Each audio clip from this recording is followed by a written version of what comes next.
I'm Mark. I'm an alcoholic. Mark. Where you from, Natasha? I'm from Montreal. Montreal. That's awesome, eh? I'll start with me. All right. Montreal. The coldest thing I was ever at is I went to Narassa, which was the Northeastern Regional Alcoholics Anonymous Service Assembly, and it was in Niagara Falls in February. It was retarded how cold it was. But the coolest thing was the falls was frozen and they had lights behind it. And I was like, why couldn't I do this when I was getting hot? Because that's awesome looking. All right. So we're going to talk about step 10 today, and step 10 is awesome. It's weird reverby today. It's like something's going on. So there's, that's better. There we go. I'm good. Stop messing around. So step 10 is my all-time favorite step, and I have to say, because it is just profound. Like last week we did step 8, which is a good step, but it's not as good as step 10. Because my experience is that every time I do the next step, I get a new insight into the previous step. And the first thing I learned doing step 10 was that it had shit all to do with me being sorry, and it had everything to do with me being wrong. Right? Like I didn't understand. I thought when I made amends it was because I felt bad about doing something. I'm sorry I did that to you because you're a nice man. And yeah, but it wasn't about that. It was about I was a jerk. I was wrong. I don't want to be wrong. This is my plan not to be wrong. Can you give me information about whether I can do something to help me not be wrong?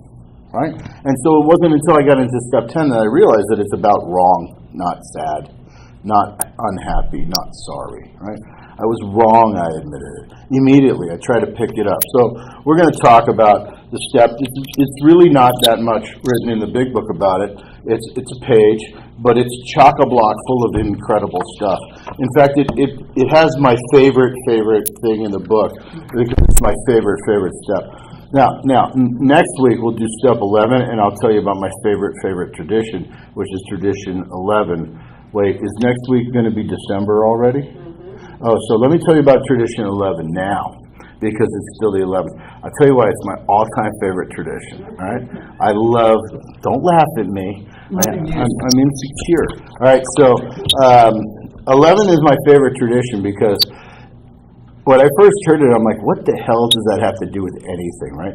You know, anonymity, what does it say in the 11th tradition? That we always maintain personal anonymity at the level of press, radio, film, and attraction rather than promotion. Well, this is attraction, ladies and gentlemen, right? Like, listen, I am now a vision for you, attraction rather than promotion. But that's not what it was. The thing that made me so amazed about it was when somebody explained it to me.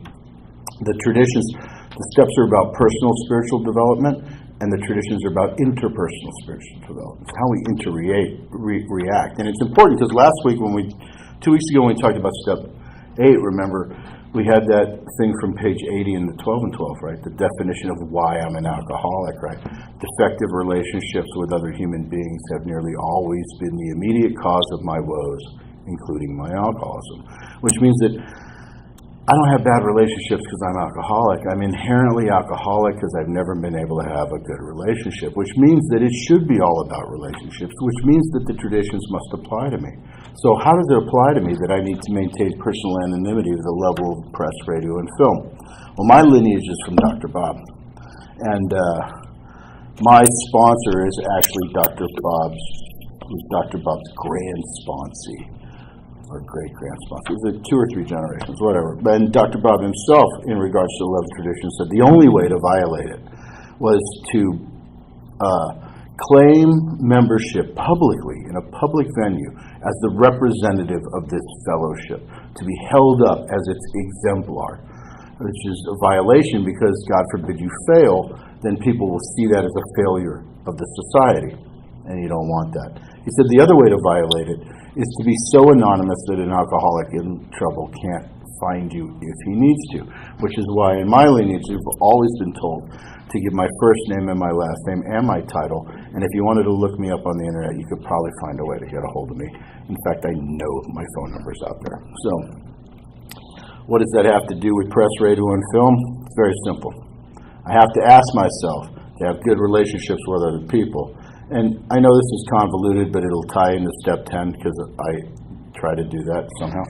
And so there's the deal. What is my press? What are people saying about me, right? What are the people in my home group, the people I know, my people at work? What are they saying about me when I'm not present, right? Are they pleased with me? Do they talk shit? Do they gossip? Do I cause bad things? I was actually talking about it with somebody today, and he said, well, what if they're lying and they're making things up about you, or they see something different? Then the question is, what is my behavior that would make them see that different? So what are they saying about me? What's my press? What's my radio? What am I transmitting? What am I saying about you and you and you and you and my friends and my partner? And what is my film? What is my overall opinion? Do my actions match my words? Do I walk the walk instead of just talk the talk? So I really like that tradition. So what's that got to do with anything? Well, 8, 9, and 10 are this kind of linear reality, right? It's so amazing because at my morning meeting, we were doing step 8 in the 12 and 12, and I love, there's that line about the personal relationships, but there's another line that I want to read from the 12 and 12, which is just so profound. It talks about, I think it's on 79, let me find it real quick.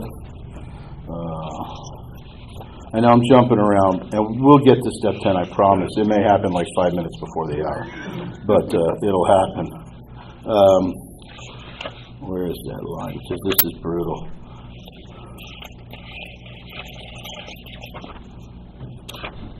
Oh yeah, here it is. When listing the people we have harmed, again, it's all about people. It's all about interconnectedness. And because once I clean up the major wreckage, step 10 allows me to continually refine my character so that I can re-engage with people on a daily basis. We got a pretty severe shock when we realized that we were preparing to make a face-to-face admission of our wretched conduct to those we had hurt. It had been embarrassing enough when in confidence we had admitted these things to God, to ourselves, and to another human being. But the prospect of actually visiting or even writing the people concerned now overwhelmed us, especially when we remember in what poor favor we stood with most of them. Right? So the whole point is I don't want to be in poor favor with people in my life, even people I don't know. My whole desire is to be in good favor, so I don't dread the mistakes, right? It's kind of an interesting thing. You know, you hear a lot of talk. Bill himself said that the only reason he used a different word in 6 and 7 was because he didn't want to look like a ding-dong. But in reality, they're different words, right? You know, a defect's a defect. We talked about when we talked about step 6 that it's inherently broken, but a shortcoming is where I come up short, you know? It's like, I'm going to cuss now, so don't be offended. A defect is a fuck you, and a shortcoming is a fuck up, right?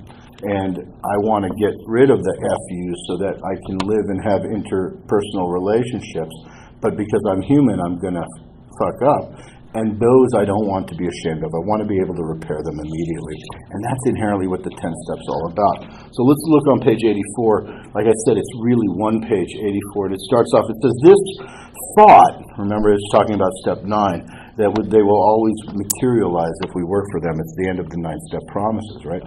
This thought of things working for us and materializing all of these promises brings us to this idea of step 10, which suggests that we continue to take personal inventory and continue to get right any new mistakes, right? F-ups, not F-us, right?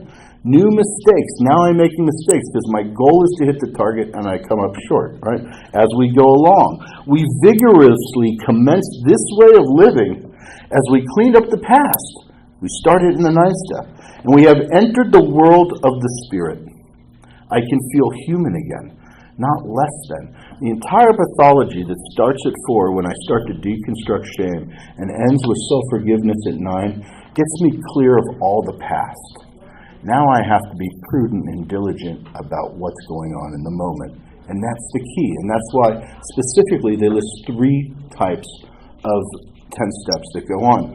Big Book's a little confusing. A lot of people think upon retiring and upon awakening that that's the 10th step when you're dead. It's actually in step 11. Step 10 in the Big Book ends on page 90, on page 85. It's literally a page. We continue to watch for selfishness, dishonesty, resentment, and fear. right? So when I look at this, like when it brings me to the step, which I continue to take personal image, continue to set right these mistakes, I have to ask myself, have I continued to blame others, to focus on others, rather than take personal inventory of my own behavior, right? Because that will prevent me from living this step. I have to stop. Remember, the ninth step just promised me that I would lose interest in selfish things and gain interest in my fellows. But I'm an alcoholic. I can twist that up and be like, well, I have interest in my fellows, and you did this to me, and you're right? And I don't want to do that. I want to have love for them. You know, this is the idea. The idea of recovery for me spiritually is this concept that I want others to be physically comfortable. I worry about their physical comfort so that way I can worry about my spiritual comfort. A lot of times we see in places where people proselytize or are really aggressive. You know, one of the differences between religion and spirituality is that a lot of religious people worry about other people's spiritual level and their physical level. And this is where we flip it around, right? I worry about others' physical level, which engages in my spiritual level, right? When these crop up, these mistakes, we ask God at once to remove them, and we discuss them with someone immediately, and make amends quickly if we have harmed anyone. Then we resolutely turn our thoughts to someone we can help. Love and tolerance is our code. That is the only rule in the entire Big Book. Love and tolerance is our code. You notice it doesn't say anything about liking people. What is love and what is tolerance? Well, the way I have to understand that, because I spent a life disliking people, not loving them, and being completely intolerant, many times my life before sobriety puts me in a position where I can't be that principle. We talked about this when we were looking at step 6, right?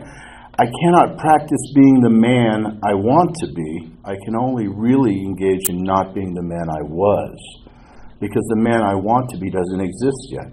And when I work on those defects, on those shortcomings, when I practice not being the man I was, I allow myself to evolve into that man, into the new man that I want to be, right? So I have to ask, have I been unloving? Have I been intolerant? By giving us, Bill is actually, in essence, telling us how to take the inventory on a spot check, on a nightly review, by telling us what the benefit is if we do it, right? We will become loving. We will be tolerant. This is the rules. So in order to do that, I have to check, where am I unloving? Where am I intolerant? That's my key, right? And then my favorite part in the Big Book, all-time favorite part, absolutely hands down, 10-step promises. Listen, 9-step promises are dope, but the 10-step promises are awesome. I live for that. I live for the 10-step promises. And we have ceased fighting anything or anyone, even alcohol. Why? Well, for by this time, sanity will have returned. Fingers crossed. All right? We will seldom be interested in liquor. If tempted, we recoil as from a hot flame. Ow! Right? This is a completely different premise. We will seldom be interested in liquor. If I can draw your mind back to page 56 and 57 of the Big Book, the last 2 pages of We Agnostics, there's an excerpt from Fitz-Mayo's story, John Fitzhugh Mayo, our Southern friend, right? Where it tells about his white light experience in Towns Hospital. He goes tumbling out of bed to his knees. In a moment he was overwhelmed by the presence and conviction of God, right? The barriers he had built through the years were swept away. On and on. He stepped from bridge to shore. And then it says, the thought of drink had never returned. See, that wasn't my story. Thought of drink. I just said the words, the thought of drink has never returned. Which means the thought of drink was in my head when I said the words, the thought of drink has never returned, because I had to say the words to think about the drink, to say the drink, to think the words, to say the words. How can that be? I have the thought of drinking. I have the thought of drinking all the time. Listen, I'm playing Tomb Raider right now. I got up this morning, I played Tomb Raider, and then I went to work, and I sat down playing Tomb Raider, and I was like, you know what, bong load would be awesome right now. And then it was like, oh yeah, that's a bad idea, because then I won't have a PlayStation 4 in 2 weeks. And I'll be in the spoon in 20 minutes or in a drunken blackout. So that's probably not a good idea. Just saying, right? But the thought returns. Because I can't stop the thoughts. There are people that live in my head that are not my friend. I might have told you guys about Quang, right? You know Quang, right? Quang does not mess around. There's people live in my head. Quang's a gay Vietnamese pimp, just so you know. Lives in here. Gives you good advice. He's got a straight razor, one of those zip-up boots. You do not mess with Quang. He will straighten you out. I will cut you. You do not want to mess with Quang. So there's weird people that live in my head. None of them have my best interest at heart. They give me shit advice, and oddly enough, a lot of them sound like God. Just saying. So, you know, that's why I favor... You see, you know exactly what I'm talking about, don't you? So that's why I favor the Thomas Merton prayer, because the premise is I have no idea where I'm going. I don't know what I'm doing. But I'm pretty sure that if I just want to be a better guy, you'll help me get there. Like, that's the basic premise of that prayer. And so, you know, I will seldom be interested in liquor. I can't stop the thoughts. I can't stop the crazy people in my head. I can actually understand that this does not need to affect my determinations. I can have a feeling, it's real-ish, but it absolutely does not need to dictate my reality, right? And when I allow those... Is that my car? When I allow those...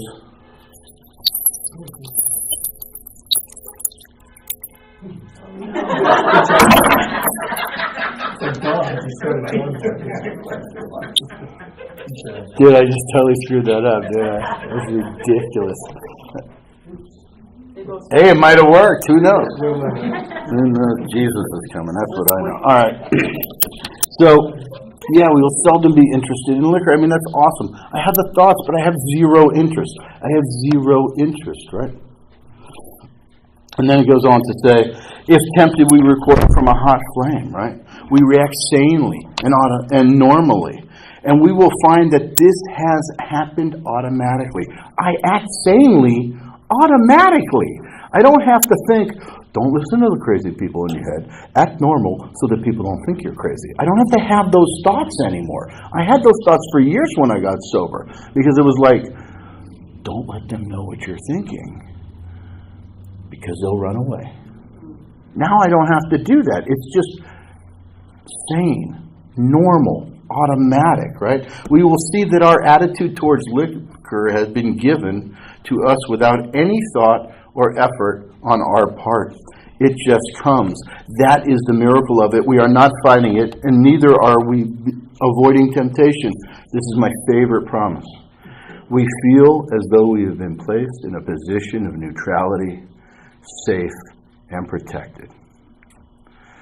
For me, the position of neutrality is the ultimate spiritual pinnacle of not giving a shit.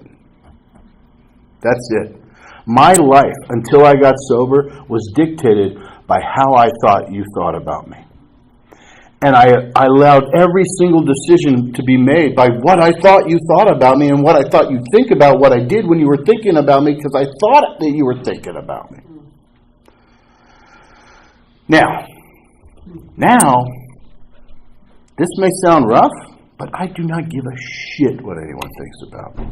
Because I don't dictate my validation and my personal ideology of self based on what you think or say.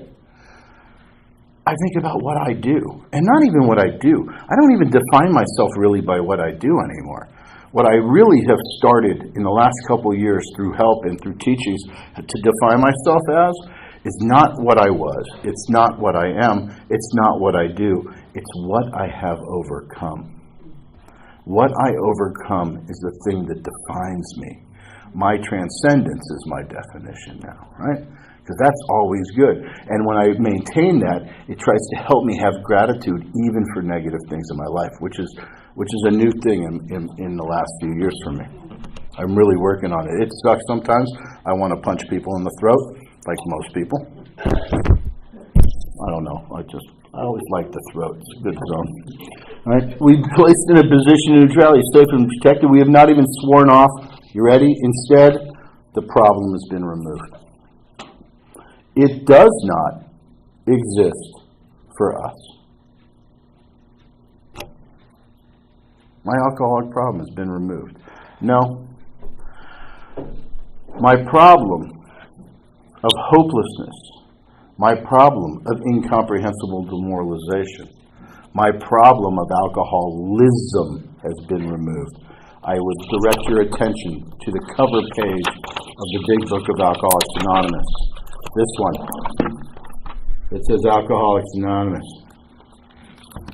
Underneath it says the story of how thousands of men and women have recovered from alcoholism. I have recovered from a seemingly hopeless state of mind and body. Hopelessness does not exist for me. The problem does not exist for me. I told you this last week. I told you it probably a few weeks ago, and I don't care whether you believe me or not.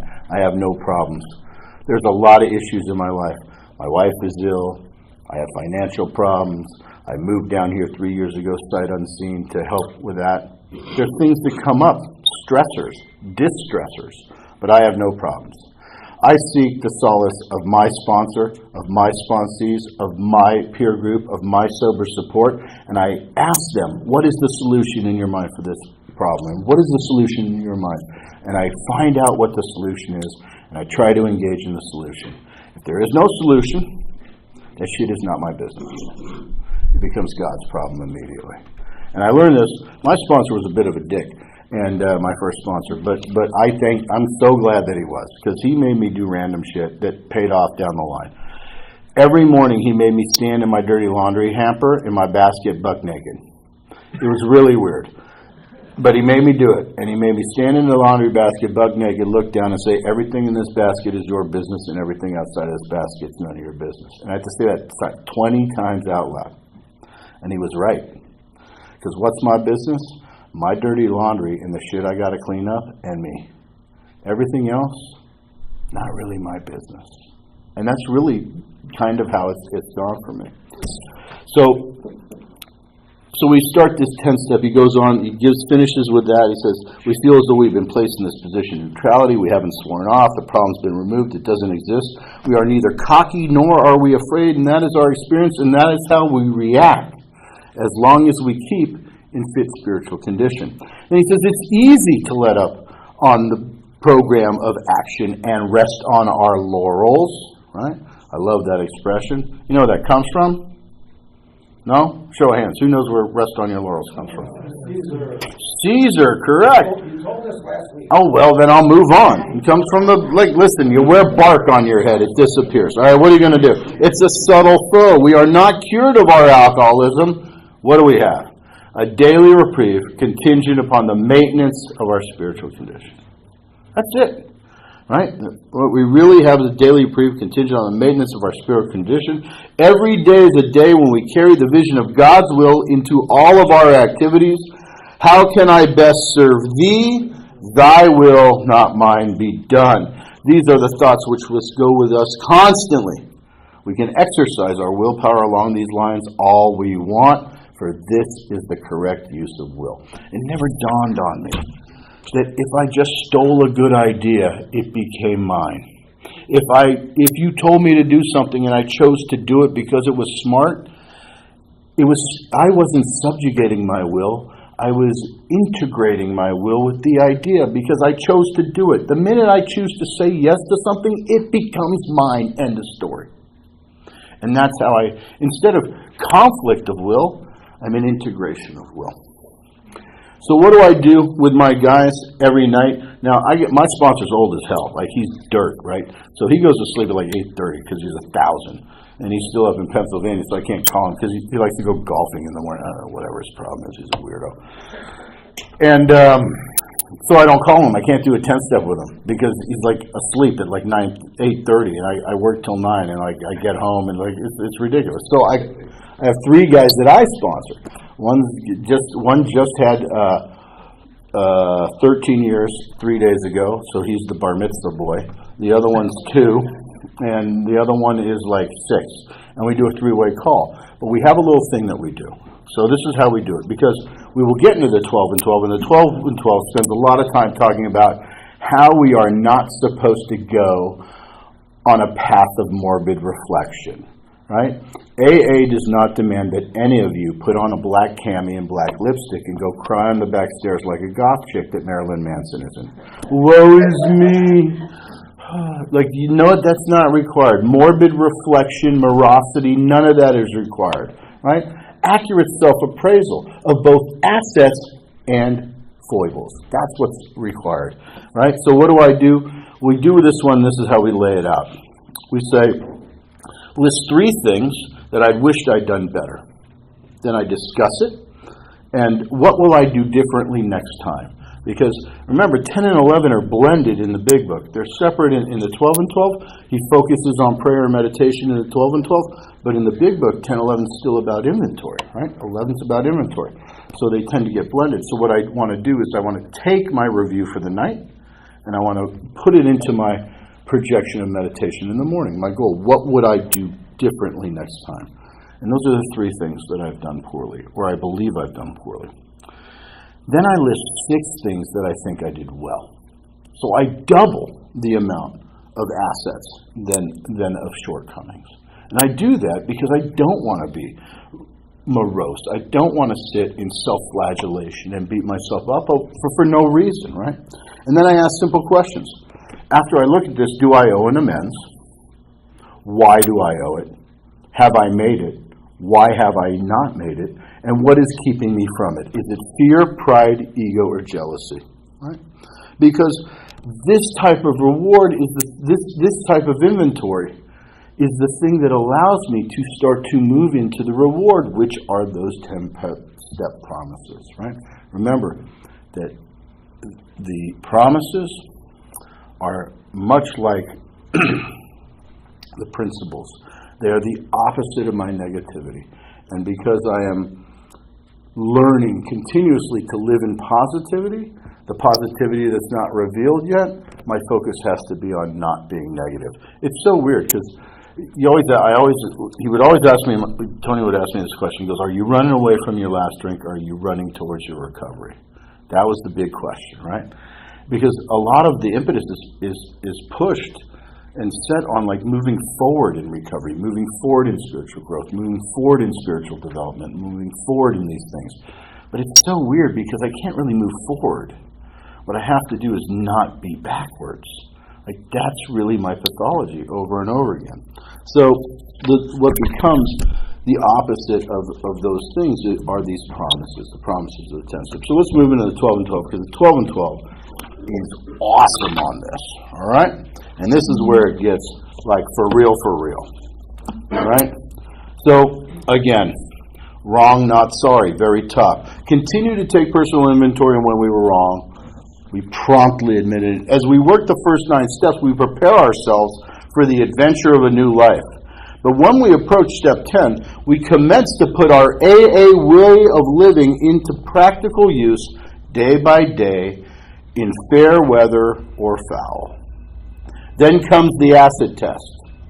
The acid test, that's how you test gold, right? Is this gold? Can we stay sober, keep an emotional balance, and live to good purpose under any circumstance? Right? Under any circumstance. I do a project with about 7 guys. It's called Steel on Steel. It's an interesting thing. It came from Texas. It's if any of you know Chris Raymer or his brother Myers from Dallas, they're big on this thing, and it's a group inventory of guys where they ask these rapid questions, about 40 questions, and timed in 6 minutes, and you have to answer, and then you get considerations from the group, and you can't respond at all, right? And they have to respond to what you said, not to what they think you should have said. It's pretty intense, right? And one of the questions is, was I kind and loving to the people around me, even when I knew they didn't deserve it? Right? Can I live to good effect in any condition? And the conditions that always get in my way are my sanctimonious, self-righteous indignation, the fact that I take people's inventory, the fact that everyone on the planet is stupider than me, the fact that you don't know how to drive, and that shirt looks stupid, and that color is horrible, and what the fuck is wrong with those shoes? Like, that's my whole thing, right? Like, that's my whole life, right? It goes on in my head 24/7, right? And I can't shut it up. So what I have to do is stay spiritually active and compassionate to other people, even when those voices do not quiet. A continuous look at our assets and liabilities. Notice that he says assets first. We have to stay in the positive mode of development. And a real desire to learn and grow by this means are the necessities for us as alcoholics. Jump down, he says, for the wise have always known that no one can make much of their life until self-searching becomes a regular habit. Until he is able to admit and accept what he finds, and until he patiently and persistently tries to correct what is wrong. Right? That's sick, right? Like, that's awesome, man. Like, I can think that I'm moving forward, but I can't until I'm really vigilant about not traveling backwards. Like, I have to correct what's wrong, right? Then he goes on to talk about this, the drunk, the emotional hangover. Like, I am super guilty of that. Like, I can get worried, especially at work. Like, I mean, I work in the industry, like, and if I got to deal with like 40 to 50, like, whiny, entitled, crazy, newly sober alcoholics, dope things like, listen, if I had my druthers, I would just go around and headbutt them all. Shake them till they have particular hemorrhages and go, dude, just shut up and work a step. Like, if it's not super professional, but if I had, like I said, if I had my druthers, that's probably what I do, right? So that emotional hangover is the direct result of yesterday and sometimes today excesses of negative emotion. I can't let myself be trapped in that because that shit is seductive. I'm telling you, it's seductive. And my shadow is dark. If I let that thing exist outside of me, it is dark, dark, dark. But the truth is the shadow is darkest when the light is the brightest. So as dark as my shadow is, I have the potential for that much brightness. And if I just remember that, and I don't delude myself and think it's behind me and keep it in my peripheral vision and understand and embrace the power of that shadow, it will not overwhelm me. Right? I got to understand that that's me. I'm not this or that. I am not the dope fiend or the child of God. I'm both. I'm integrated. I cannot have cognitive dissonance anymore. It is the death of me. I cannot engage in that behavior. Right? Then he says, this doesn't mean we need to wander morbidly around in the past. Like, that's like, I just need like heavy black eye makeup and all that. Whoa, sweet embrace of the Reaper, take me. Marilyn Manson will never know my love. Like that kind of nonsense. Right? It only requires an admission and a correction of errors. Now, he starts to use this wording. It's not about badness, it's about mistakes. I make mistakes. Dalai Lama says that we do not fail.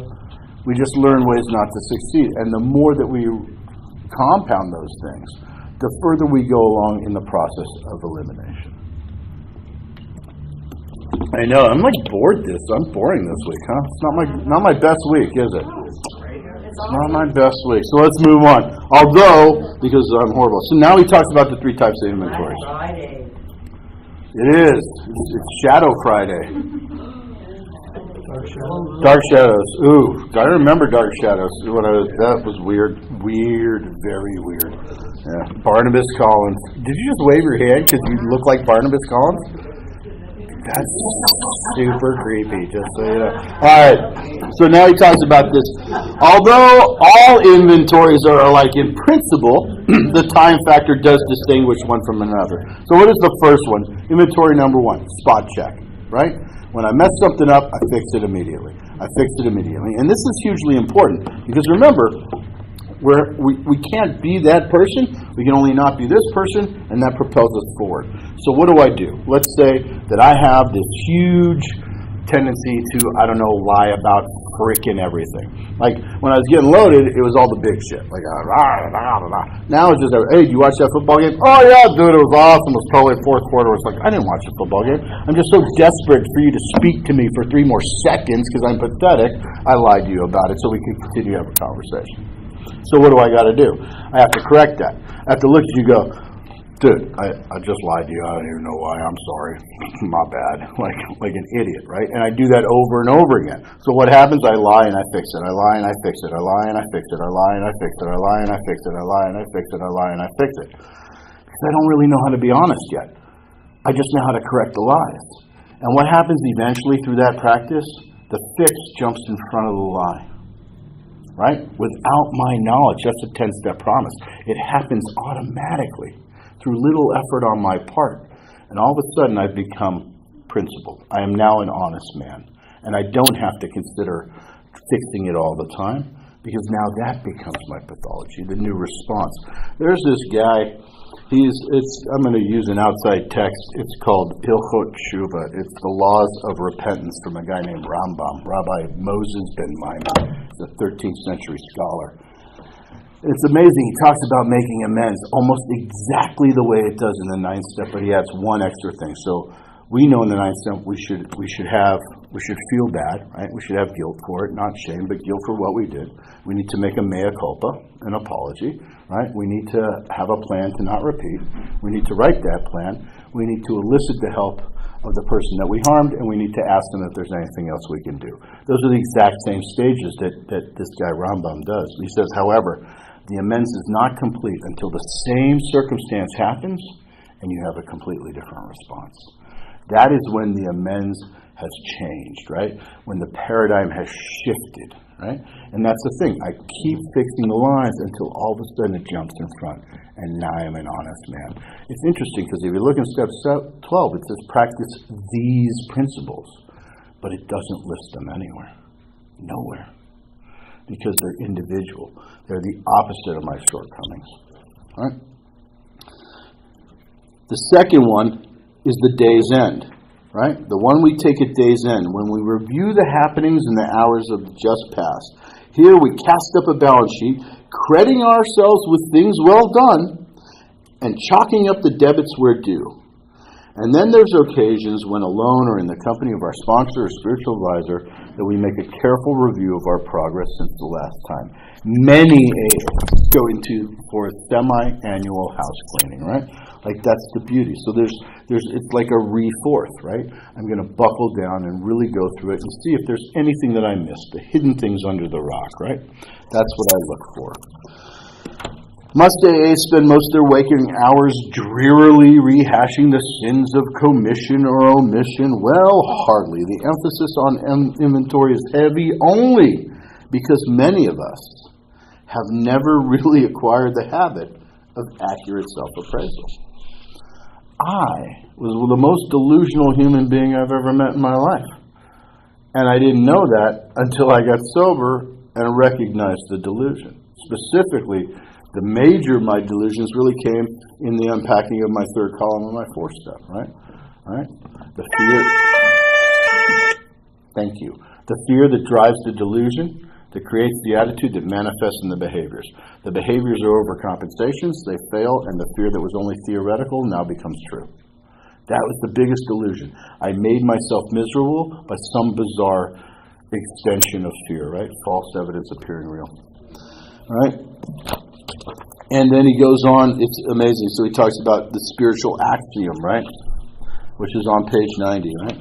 It is a spiritual axiom that every time we are disturbed, no matter what the cause, there is something wrong with us. Trust me, I had such a hard time with that sentence, right? Well, if you punch me in the, and I have guys tell me, well, what if you're walking down the street and the dude punches you in the face? I'm like, first of all, I've never walked down the street, some random dude punched me in the face. That's never happened, all right? Now, I've been punched in the face plenty, but usually it's because I said some kind of shit to upset somebody or did something, or like, whatever. Nothing good. No one has just randomly walked up like, hey, and punched me right in the face. Like, that doesn't happen. And what we're talking about, because we want to hold on to this idea of justified anger, right? What I learned It's so crazy. Is I used to rail on that. Well, what if like somebody kills your wife or rapes your sister? Blah, blah, blah, blah, blah, blah. I'm like, those are great situations. You should probably be angry about those. But anger is an organic reality. I become angry. What do I do with the anger? I process it. I look to forgiveness. I look for my part. I look for all that stuff. And if there isn't, I can still understand that this is something that happened. The minute I justify it, it's me trying to tell myself why it's okay to hold on to it. So there isn't justified anger. Because anger is anger. The minute I have to justify it, I'm justifying it to myself to hold on to it. So there's really no such thing as justified anger for me. How could there be? Because the minute I justify it, it's so I can hold on to it. And to be perfectly frank, I get some juice from that. You get juice from things like that. I get the heat, I get the power, right? It comes out. So I don't buy the justified anger. So it was hard, because I like this one line where he says, it's a spiritual axiom that every time we're disturbed, no matter what the cause, there is something wrong with us. And then he says, if someone hurts us and we are sore, we are in the wrong also. If someone hurts me and I'm hurt, that's on them. But if someone hurts me and I remain sore, it's me justifying holding the anger so I can remain a victim. It's the key for resentment, right? He goes on to talk about it. We have found that justified anger ought to be let to those better qualified to handle it. And that would be everybody on the planet except me. A burst of temper could spoil a day, and a well-nursed grudge could make us miserably ineffective, right? We were never skillful at separating justified from unjustified anger, right? A willingness to admit when the fault is ours, and an equal willingness to forgive when the fault is others.